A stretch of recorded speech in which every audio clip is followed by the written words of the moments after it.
میں پیسے دینے لا الہ الا محمد رسول سے مڑی بول نہیں خدا دی قسم دے قرآن کا مطلب نہیں شیخ صاحب اس طرح نہیں میرے پیسے تو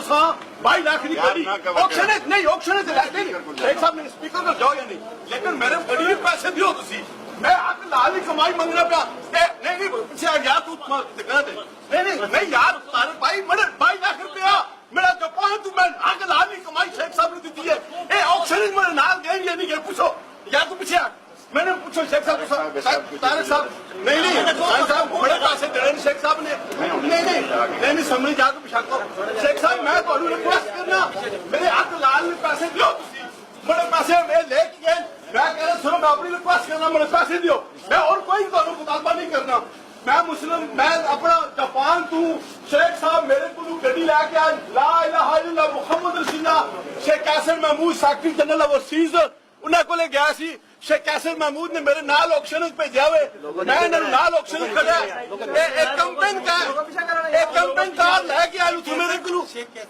شیخ Qasim Mahmood secretary general overseas ہمارے بھائی بڑے انہوں نے کہا شیخ صاحب کو میں نے پورا مان ریپرزینٹ کیا میں نے جاپان سے باہر آ جائیں انہوں نے میرے پیسے دینے ہیں میں ان کو کئی دفعہ کہہ چکا ہوں میں تھانے میں رپورٹ بھی کرا چکا ہوں 113 تھانے میں نے رپورٹ بھی کرائی ہوئی ہے میں شیخ صاحب کو فون بھی کیا ہے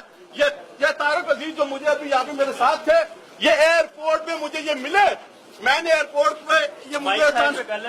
یہ ایئرپورٹ پہ اچانک مجھے ملے میں نے ان کو کہا شیخ صاحب آپ نے میرے پیسے دینے ہیں کہتے ہیں شیخ قیصر صاحب سے بات کراؤ میں نے ٹیلی فون پہ بات کری کہتے ہیں میں ملک صاحب آپ کو پیسے دوں گا آپ میرا نمبر لکھ لیں یہ طارق عزیز ادھر موجود ہے آپ طارق عزیز کو پوچھ لیں یہ میرے ساتھ ایئرپورٹ پہ بیٹھے ہوئے تھے لیکن اس بندے نے بار بار یہ مجھے دھمکیاں بھی دلواتا ہے مجھے دھمکیاں بھی دلوائی ہے اور مجھے روکنے کی کوشش بھی کیا کہ میں نے ابھی پیسے نہیں دینے قرآن اٹھائے مسجد میں جا کے میں نے پیسے نہیں دینے میں پیسے خدا کے کرتا ہوں شیخ قیصر صاحب کو پوچھنے جا کے کہ شیخ صاحب نے یہ وہ جو گاڑی پہ بیڈ لگا ہوتا ہے پیچھے بیڈ اس کے پیسے جو ہیں وہ میں مانگ رہا ہوں کہ 10-12 زیادہ کتنے سال ہو گئے انہوں نے میرے پیسے دینے ہیں میں بار بار ان سے ریکویسٹ کرتا ہوں کہ میرے پیسے دیں میں غریب آدمی ہوں میرے پیسے کیوں نہیں دیتے آپ لیکن میں نے تھانے میں رپورٹ بھی کیا پولیس بھی ان کے گھر گئی لیکن آج تک انہوں نے میرے ساتھ آج میں اسمبلی میں اس لیے آیا ہوں کہ یہاں پہ مجھے یہ مل جائیں گے ویسے یہ میرا فون ہی نہیں اٹھاتے آج میں اس لیے آیا ہوں کہ مجھے یہاں پہ ملیں گے میں ان سے ریکویسٹ کروں گا کہ خدا کے لیے میرے پیسے واپس دیں